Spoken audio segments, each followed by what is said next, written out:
రామంతపూర్లో current shock circuit అయి 6 వ్యక్తులు చనిపోయినా విద్యుత్ అధికారుల తీరు మారలేదు.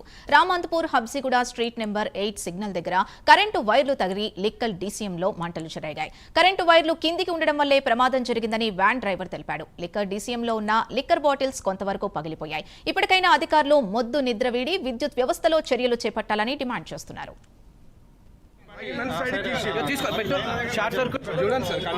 చాలా కింద ఉన్నాయి. ఎటు వెళ్తారు ఇటు వస్తారు కదా, మరి అటు రైట్ కింద కొట్టారు. మీరు బండి ఆ రోడ్లో వస్తాం కదా, బండి ఆగిపోయింది. ఏదో ప్రాబ్లం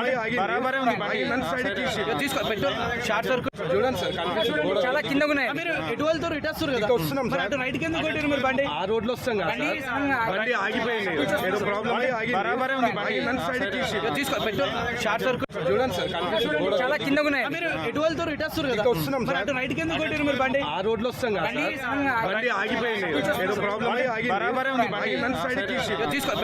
షార్ట్ సర్క్యూట్ చూడండి సార్, చాలా కింద ఉన్నాయి. మీరు ఎటు వెళ్తారు ఇటు వస్తారు కదా, మరి అటు రైట్ కింద కొట్టారు. మీరు బండి ఆ రోడ్లో వస్తాం కదా, బండి ఆగిపోయింది. ఏదో ప్రాబ్లం ఫైర్ స్టేషన్ నుంచి టర్న్అవుట్ అయినాము. సాయంత్రం రాగానే దగ్గరలో స్టేషన్ నుంచి టర్న్అవుట్ అయినాము.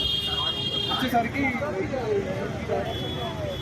పార్క్ చేసి ఉండే స్మోక్ ఉండే, ఫైర్ స్మోక్ ఉండే. వాళ్ళని కన్సర్న్ పర్సన్ అడిగితే ఎలక్ట్రిక్ వైర్స్ వల్ల షార్ట్ సర్క్యూట్ అయ్యి ఉన్న ప్లాస్టిక్ కవర్ కాగి ఫైర్ అయిందని చెప్పారు. వచ్చి ఫైర్ స్టేషన్ నుంచి దగ్గరలో ఫైర్ స్టేషన్ నుంచి టర్న్అవుట్ అయినాము.